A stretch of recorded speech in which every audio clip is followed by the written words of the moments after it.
Hello guys, what's up and welcome back to my YouTube channel. Ayan, so ngayon guys, so pauwi tayo sa Danao. So gikan ta sa balay, gikan ta sa ilom sa atong natauhan. So karon kay magsikad-sikad na sa tagbalik sa tuwa panarbaho. Na mao ni siya ngaron, naglakaw ta din good for the health and exercise. So ang oras karon kay halas 8.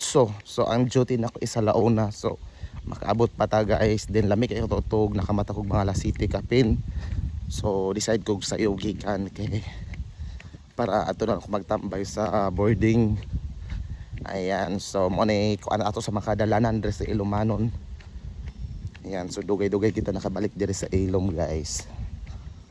Then karon balik na pud tag Manimpad. Puro na sa mga motor.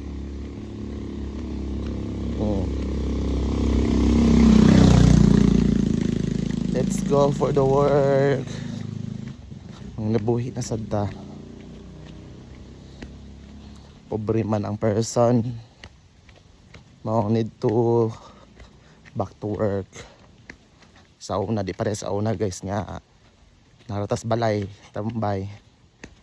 Watay ko na kung biso unsa sila to noon sa balay na mabutong panahon nga kinang laayan ganita. So mabuti yung panahon di ay nga makatrabaho ka, di ba? Patience is a virtue of success. Wala nga sa ubandera ang wala pa'y trabaho, so try og apply, time will come, that's for you. Diba? Nan ako sa ubos diri sa kanang sa kanang bakilid gani. Then ang adlaw is na. Sikat ng adlaw. May lang makasakay tag largo guys para diretso sa iyo ta maabot di ta madugay og abot.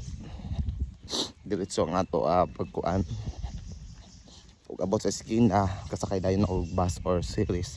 So largo dayon. Ay nako.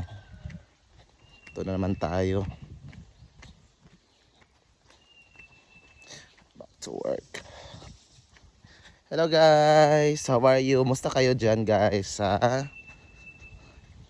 isa't isa?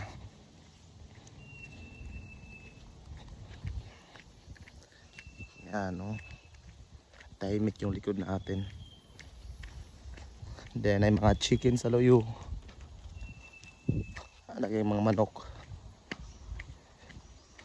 Ay, mara na yato i-update karon guys kay patay tarong kuan.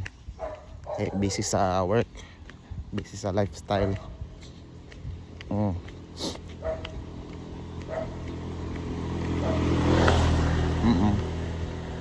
Thank you for watching. Bye bye.